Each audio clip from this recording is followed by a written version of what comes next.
Welcome to a brand new episode of the Ruthless Aggression Era podcast. And first things first, happy Veterans Day to all the veterans out there. Yes. Thank you for your service. Indeed. And tonight, it was an episode that we were supposed to do Friday, but I ended up getting called into work on Friday, so I wasn't able to do it, but I'm doing it tonight. And tonight, my guest is The infamous AA. Ambrose Alley. How's it going? I'm here.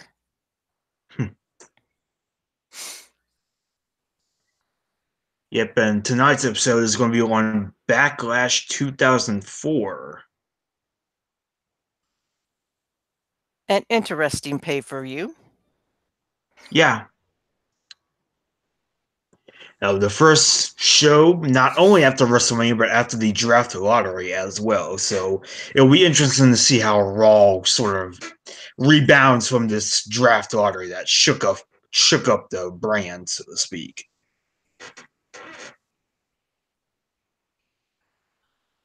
And brought into the match that got me interested in hardcore matches. That made me eventually go into death matches. And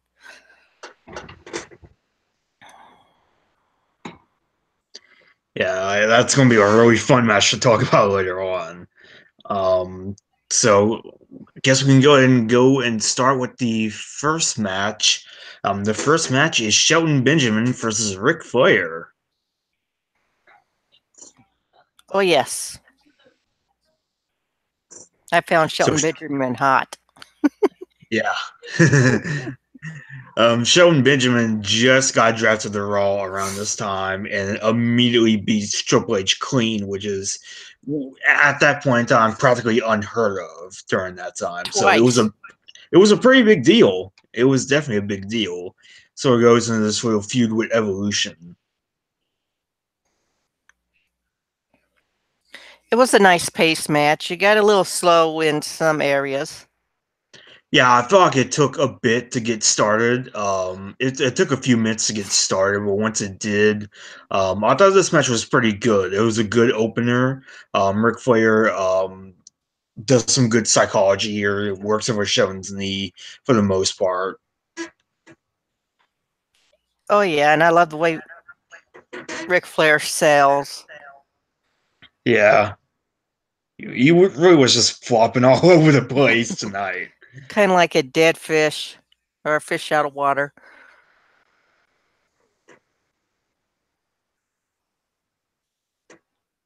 And but it Flair did slow end up, down in some areas.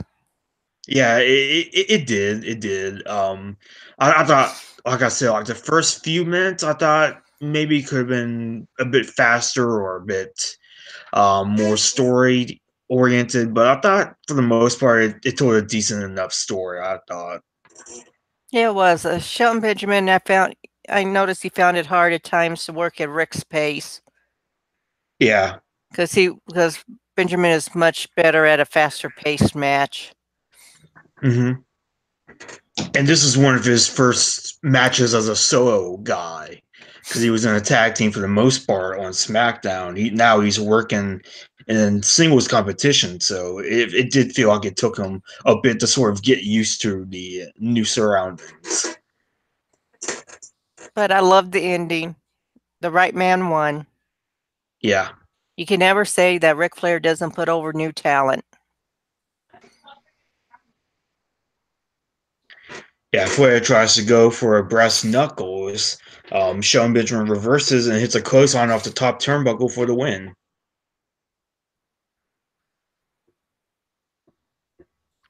But all in all, it was a very good match to start with. Yeah, it was definitely a good opener for sure. So the next match, and I completely forgot about this little feud. I knew about the moment, the moment that sort of kicked off this entire feud. And I knew that Coach faced off against Eugene later on, but I forgot that this was even the match. It's Jonathan Coachman versus Tajiri. And I think it's worth noting that around this time, 5 months prior to this, Tajiri was the cruiserweight champion.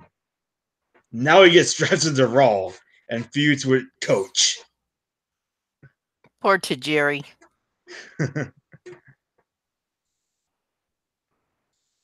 Poor Tajiri.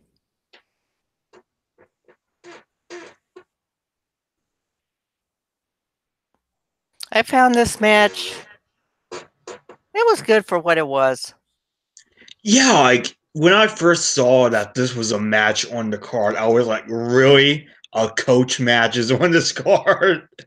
But honestly, it really wasn't as bad as you think it would be. Like, Coach, I mean, he's not going to like give the top guys a run for their money or anything like that, but he did what he did it very well. It wasn't Yeah, like he was struggling to do it or anything like that. he had some talent. Yeah, and Coach does end up working over Tajiri's legs for a bit. Tajiri goes for a kick, ends up colliding with the ring post, and Coach actually does do some good psychology. Works over Tajiri's legs for the most part. So Tajiri gets some kicks in, even hits the tarantula, and Coach like just sells it very well. And Yes, he that does. the finish of the match comes when Garrison Cade of all people comes up, punches Tajiri, and I guess Coach gets the win somehow. Like the finish, I wasn't too crazy about, but overall, a better match than you would expect.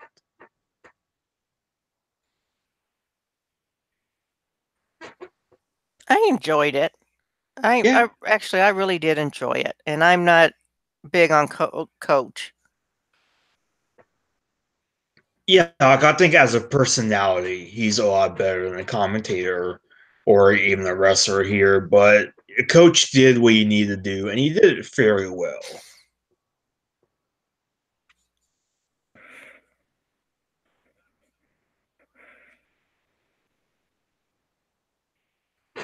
So next match up, it's Chris Jericho versus Christian and Trish Stratus. I love this match. I just loved it. Chris made Jericho made this match. Yeah. He made it with the comedy when he told in the story that was told in the ring. This was just a great match all around. And kudos to Trish for taking some of Chris's hits.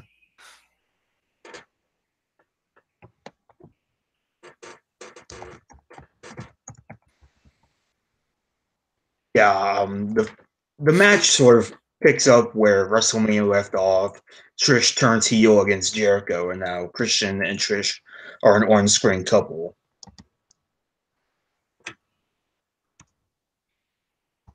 But Jericho still got the last laugh in.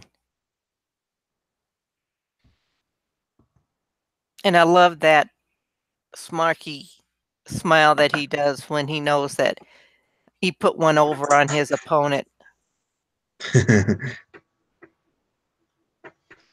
Okay, I'm a big Yeah.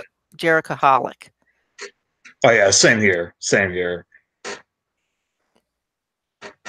Always And have been most of the since match, go huh? on. I was just gonna Oh, say go I've on. always been a big Jerichoholic ever since he interrupted The Rock. Ever since he first came into WWE. Yeah. Yeah, and this is really like the beginning of a Jericho face run here, which is it is a bit bizarre because I am used to seeing him as a heel in WWE, so it is a bit weird seeing him as a face here. But he actually does make it work. He is wearing the WrestleMania 19 tights, which will always get a pop from me.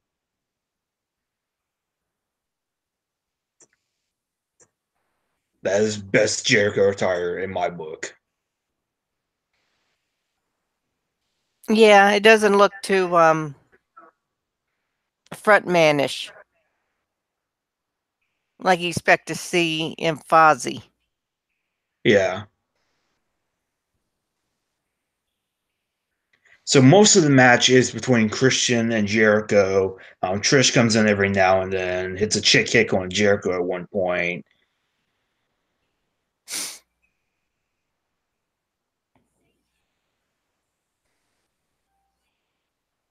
She should have known better than to get in the ring when Jericho's in there.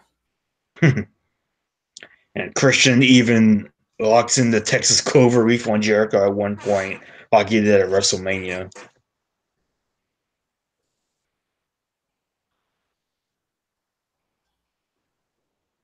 So Christian ends up getting catapulted into Trish by Jericho, and Jericho hits an enziguri for the win, which is a kind of abrupt finish, I thought, but it was kind of funny. I thought it was hilarious. So yeah, I thought this was a really good match. It really told a good story here. It was just fun. I just enjoyed it.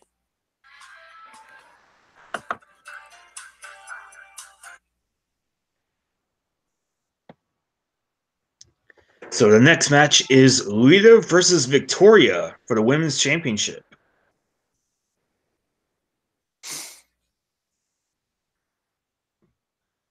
And this does feel like a bit of a random match. Like I wasn't able to watch all the Raws before this show, but I don't know. It just feels like a very weird kind of match because both of the women are faces here, so it's a weird dynamic here.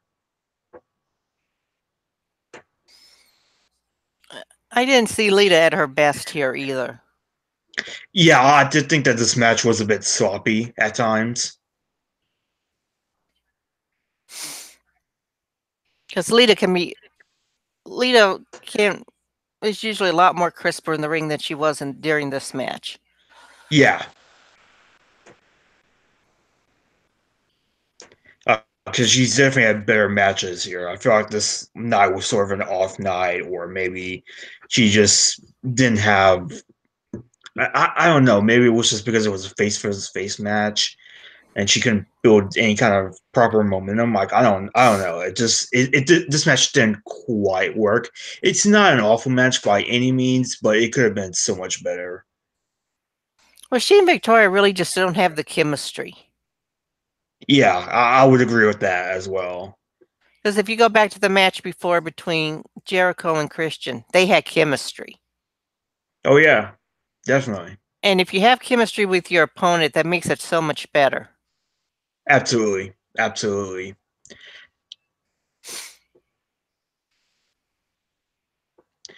Because I remember liking the cage match that these two had prior to this one, Raw Roulette 2003. That match was solid. I don't know, but it does feel like these two probably just don't have chemistry together. It just happens.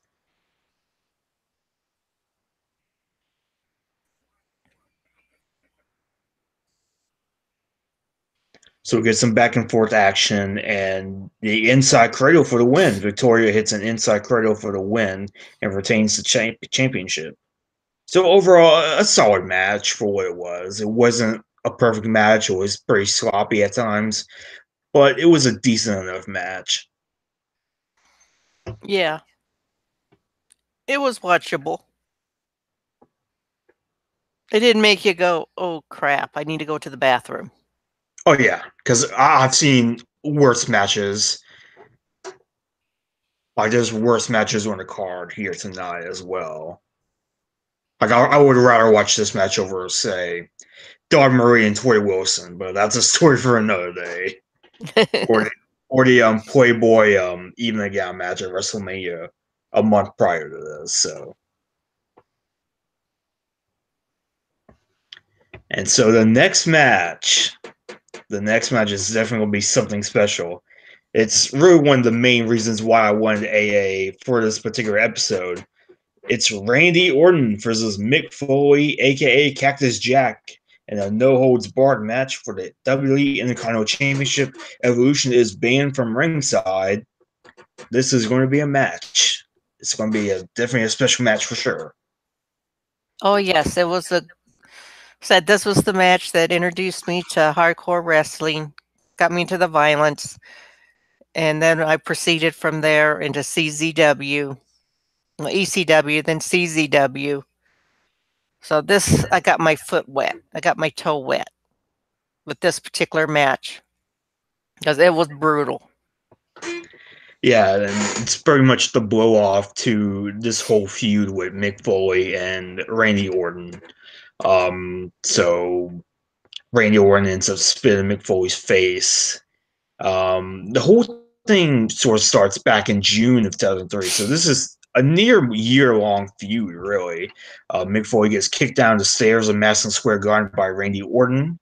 Several months later, Mick Foley comes back as the general manager and ends up walking out on a match between him and Orton. And Mick Foley ends up eliminating both himself and Orton from the Royal Rumble. Evolution beats down Mick Foley, and Rock and Sock Connection lose to Evolution at WrestleMania. So this is like the final blow-off match in this entire feud. It's a hardcore match. It's a one-on-one match. Really, I feel like this match should have taken place at WrestleMania. It was WrestleMania quality. It was a great match. It kept you on the edge of your seat from start to finish, or at least it did me. Yeah. And I did cringe at some of the bumps that they took.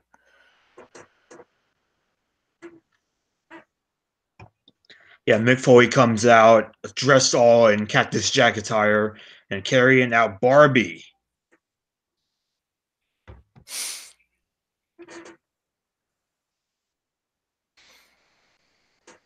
And this is one time that Bischoff actually did play a good part. Yeah, like Orton sort of tries to avoid Barbie. Constantly, Mick Foley constantly tries to hit him with Barbie. Did some outside work. The two of them brawling outside. And then that bad of Bob Wire. Yeah, and he ends up hitting Orton with Barbie, and Orton gets busted open. Yes. And he becomes a pincushion. Yeah, like Orton gets graded with the bat at one point. And Foley actually tries to set the bat on fire. Eric Bischoff comes out and says that if he does, he will lose the match and the fire marshal will shut down the show. And he's probably right. Yeah, but at the same time, this was also coming from the guy who was in WCW the night that they did Vampiro versus Sting in a Human Torch match.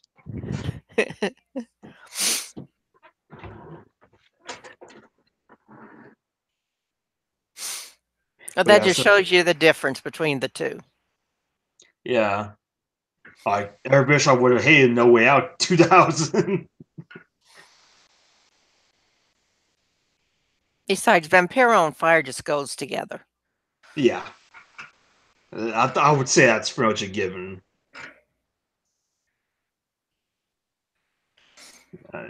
Yeah, I could talk all day about the Sting and Vampiro feud.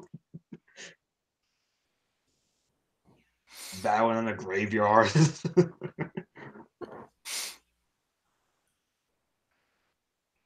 So Cactus Jack hits Orton with a cookie sheet. Now, come on. Those cookie sheets are innocent. Are just innocent. They're just sitting there. I mean, what does he have against cookie sheets? They're great weapons. Yeah, but they're better for baking cookies. Yeah. Nothing says oven like something from the oven. You're a poet and you didn't even know it.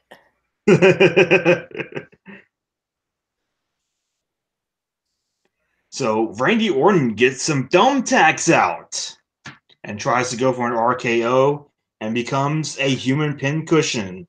Just tacks all over his back and his arms, and he sells it so well. The commentators sell it well. Like everybody sells it so well.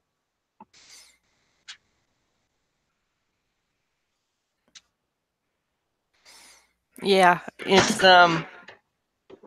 when he's really on point, Randy can sell. Yeah, he can. Like Randy Orton can be a good wrestler when he cares, and this night he Yeah. definitely cared.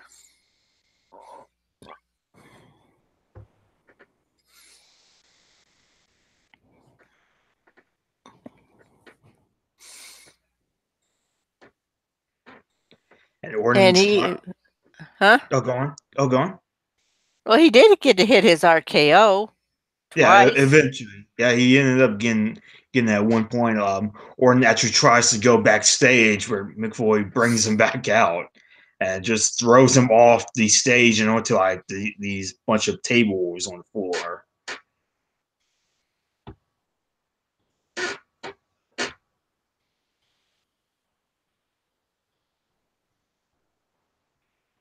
And then Mick Foley ends up hitting an elbow off the stage onto Randy Orton for a 2 count.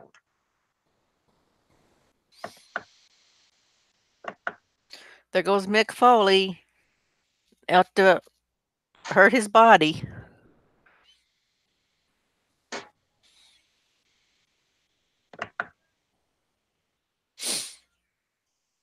The hardcore legend. Yeah, so the two end up going back to the ring.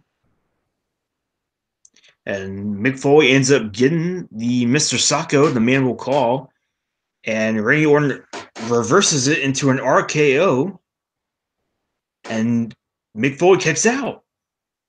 Which shocked me. Yeah, like I thought it was over here. Like I've seen this match before. I watched it today, and even I was still surprised by that.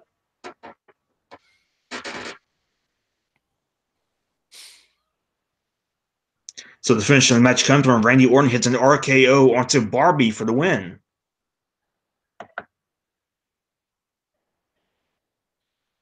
And he gets helped out by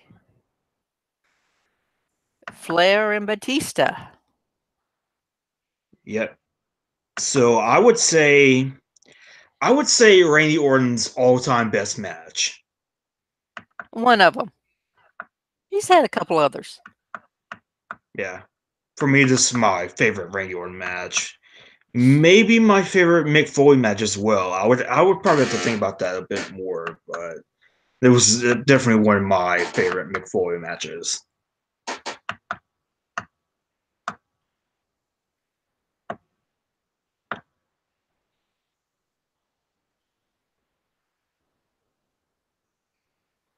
And I mean, I think Randy Orton really was made in this match. I don't think he would be at where he is now if it wasn't for this match.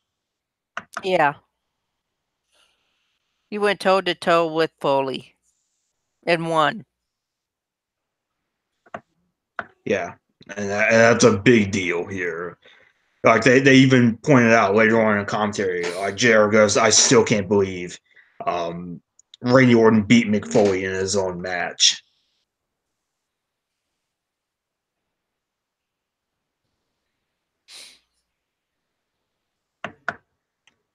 So overall, this was a great match. I really enjoyed this match. Probably one of my favorite matches so far on the podcast. It was my favorite on the card. Yeah, same here. Same here, absolutely.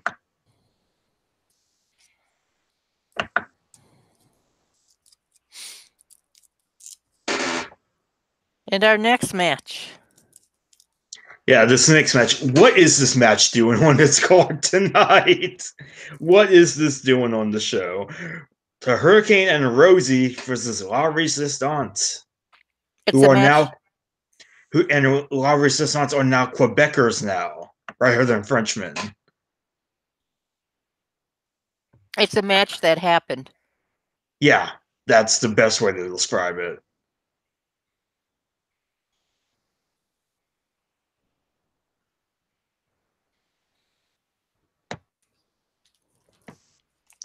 That's about all I can say for it. Yeah, I mean, there's not too much to say here. Midway through the match, Eugene comes down to the ring. So we get the podcast debut of Eugene. And I mean, and we'll talk more about Eugene in the Bad Blood episode in a couple of weeks. But Eugene, I think it's safe to say, maybe one of the most controversial WWE characters of all time.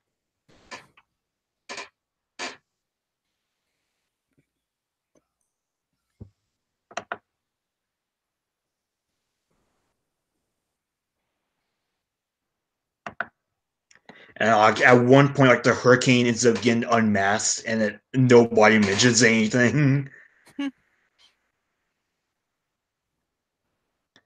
Hurricane eventually hits, I believe, Eye of the Hurricane for the win.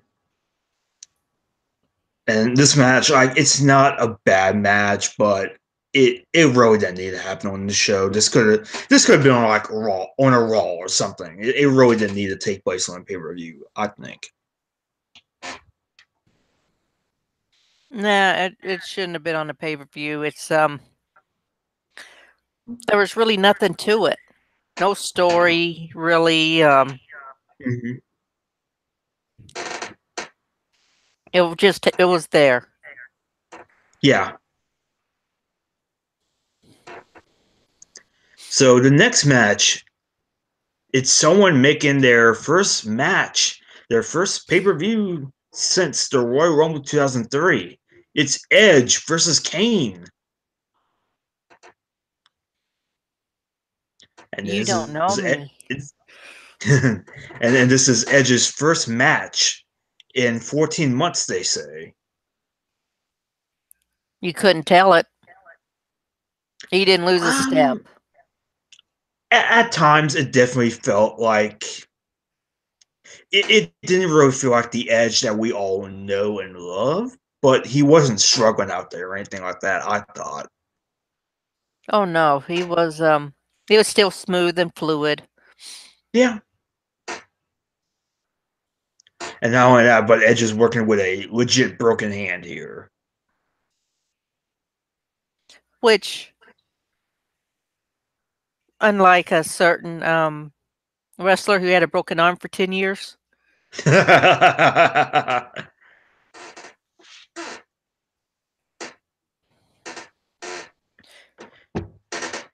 Yeah, and they even make the stipulation that if Edge gets caught using the cast, he will lose the match and be suspended. But only if he got caught. Yeah, only if he got caught. That's an important detail.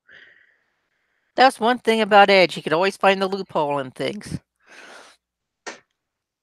Yeah, and that Edge is a face here. I would say he wasn't really a face. I'd call him an anti hero. Yeah, I could see that. Like Edge does turn heel later on in the year. It did feel like they were maybe testing the water, so to speak. Maybe.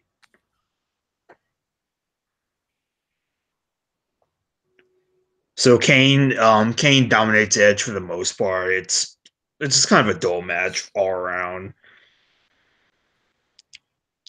And Kane works over Edge's arm, Edge's hand. And so Edge almost spears Earl Hebner, and he ends up getting out of the ring. And Edge low blows Kane and hits him with a cast and hits a spear for the win. Yes. And he didn't get caught. No, And the ref's decision is final. yep. So overall, I don't know. Like, I wouldn't say it's the worst match on the card, but it was one of the weaker matches. I thought this was just kind of a dull match. I thought. Well, I kind of enjoyed it, but then I enjoy watching Edge. Fair enough. I'm also an Edge head. Yep. And I thought Edge looked good for the most part. He didn't really have too much ring rust here. Edge's first match in 14 months, I thought he looked pretty well, and he was working with Kane, who was a dependable guy in the ring. So I think all things considered, it worked out pretty well. Yeah. So now it is time for the final encounter. It's a WrestleMania rematch. It's Chris Benoit versus Shawn Michaels versus Triple H for the World Heavyweight Championship.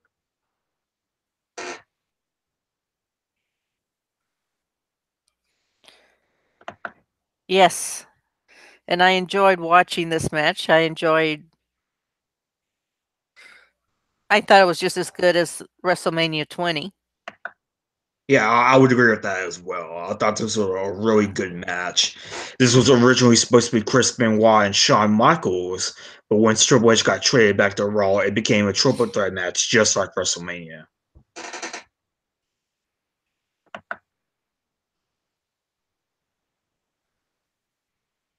And it delivered. All three Oh yeah, delivered. They left it in the ring. yeah. Shawn Michaels gets booed when he comes out because we are in Edmonton, Alberta, Canada here. Yes. Canada was never liked Shawn Michaels after that one little incident.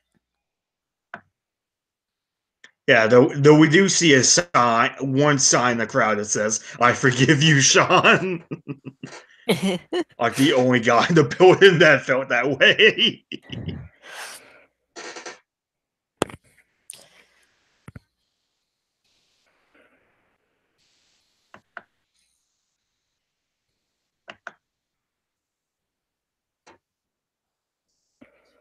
So the referee ends up getting taken out early on, and Shawn Michaels locks in the sharpshooter on Chris Benoit, and who should come out but Earl Hebner? Of course. Good old Earl.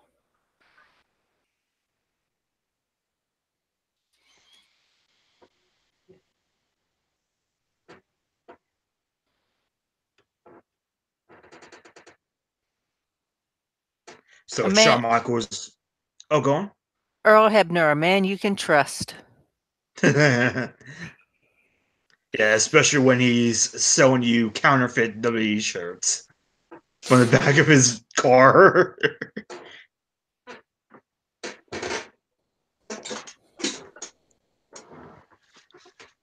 So Shawn Michaels tries to dive onto Triple H and Chris Benoit on the outside, ends up going right through a table.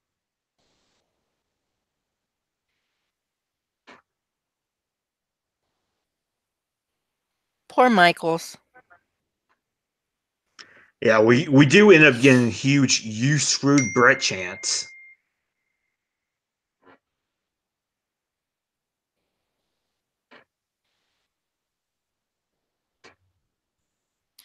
Uh, that'll never go away. No.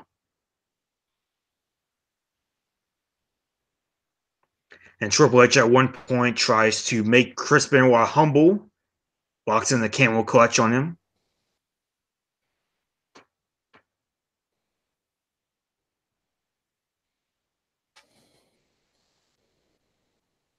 Triple H hits a hellacious pedigree on Chris Benoit. Shawn Michaels breaks it up at the absolute last minute.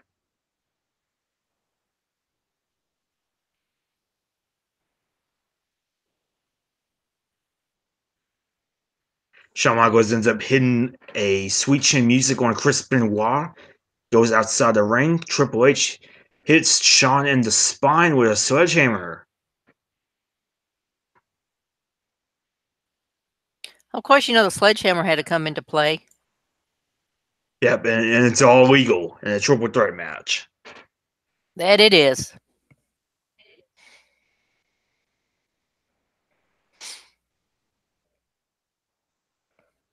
So Triple H tries to hit a triple. Triple H tries to hit a pedigree onto Benoit onto the steel steps.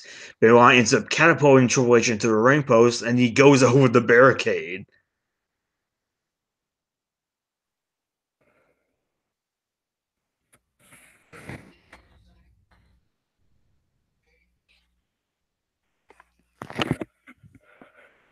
So Shawn Michaels ends up going for a switch in music once again. Chris Benoit reverses it into a sharpshooter, and Shawn Michaels taps out. Chris Benoit retains the world title. Well, the right man won. Oh yeah, totally. I think the fans might have rioted if he didn't win. Because this crowd was very pro Benoit, obviously. They were in Edmonton, Alberta, Canada, which is Benoit's hometown. Well, yeah.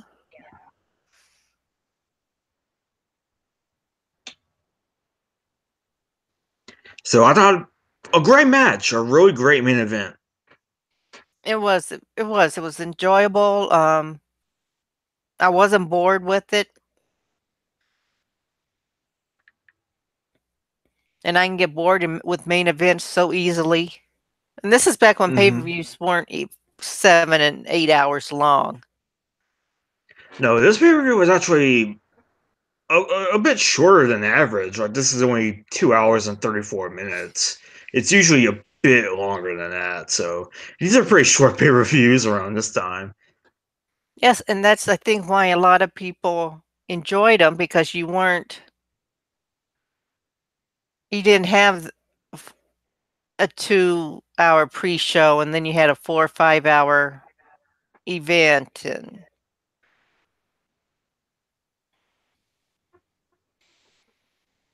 I enjoyed it because it was short. Oh yeah, same here. Same here. I think 2 hours, 2.5 hours is more than enough time for a pay per view. Like we don't need to see a Jinder Mahal match every pay per view. No.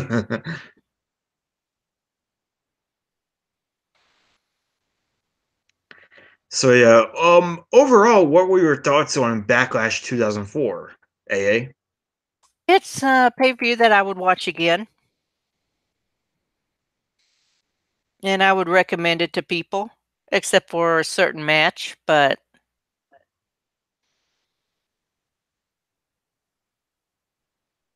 I would recommend Yeah, I this thought it match was to a people.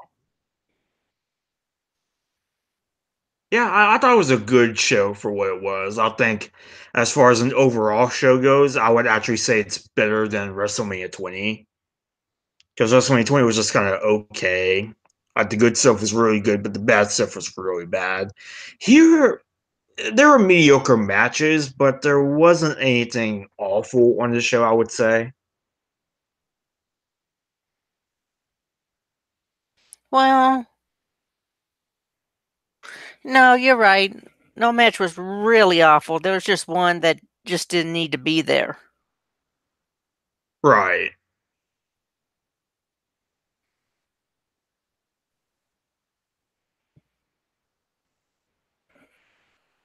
So overall, I thought this was a pretty good show.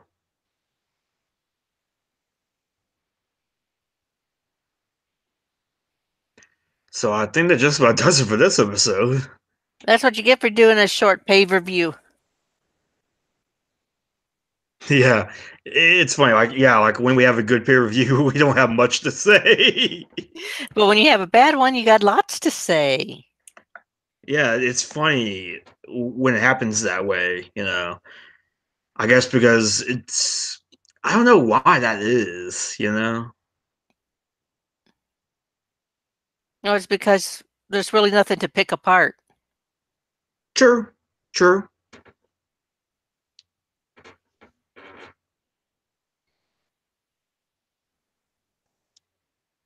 So Backlash 2004, a pretty good show, I would say. Overall, final thoughts on it. My final thoughts. It was a good show. I enjoyed it. Um, I said I really didn't feel like I had the need to have a bathroom break during it. It was all in all a good show. Yeah, I would agree with that as well.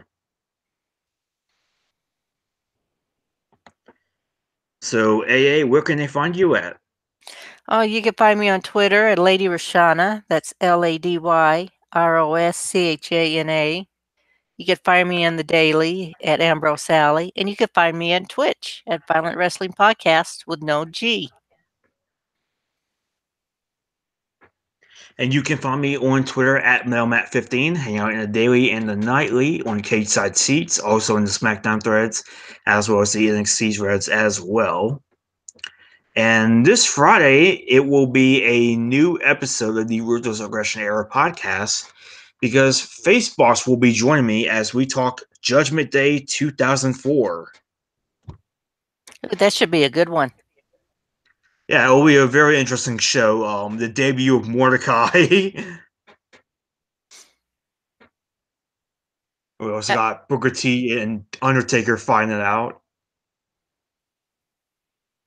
I look forward to listening to it. Yeah, but it'll be an interesting show, I think, because there's a lot of neat stuff that happens on there. And so it's time to give the usual shout outs. Violent Wrestling Podcast every Wednesday night at 10 p.m., 9 p.m. Central. And aren't we doing some special tomorrow night? I believe we are. And you're just going what to would have that special be? you're just going to have to turn in and find out. Oh, a mystery episode. Of course, a mystery episode. So we have a mystery special edition of Violent Wrestling Podcast coming your way tomorrow night. And Shooting the Breeze every Saturday morning with Taker's Minion and Mr. Dr. Sinju. Every Saturday morning at 11 a.m. Eastern, 10 a.m. Central. And this Saturday, I believe, will be a special breakfast episode. So it starts 1 hour earlier at 9 a.m. Central. And Connoisseurs of Wrestling every Monday night at 8 p.m. Eastern, 7 p.m. Central with Taker's Minion, Biff Kensington, George Estaves, and Legends Lover. Two Guys, One Sport with George Estaves and Chris Colgan every Thursday night at 9 p.m. Eastern, 8 p.m. Central. Grounds for Development with the Saskatchewan Spin and Nerve Hold, aka 5, and Biff Kensington every Thursday morning. Fizzy's Wacky World of Wrestling. And I think that might be it, maybe. I think you got it all covered. Yep. So this Friday, brand new episode of Ruthless Aggression Era Podcast, Judgment Day 2004 with Face Boss. And a special edition of Violent Wrestling Podcast tomorrow night. And please turn in tomorrow night. You're going to find it. You just have to turn in. Tune in, not turn in. Tune in. Damn cold. So I think that just about does it for this episode. Well, thank you for having me on. It's been great as always. Thank you for being on. Any final thoughts before we go? Just keep on enjoying all the wrestling that's out there. Yep. So that's all for Ruthless Aggression Era Podcast this time. And we will see you all next time. See ya. Adios, everyone.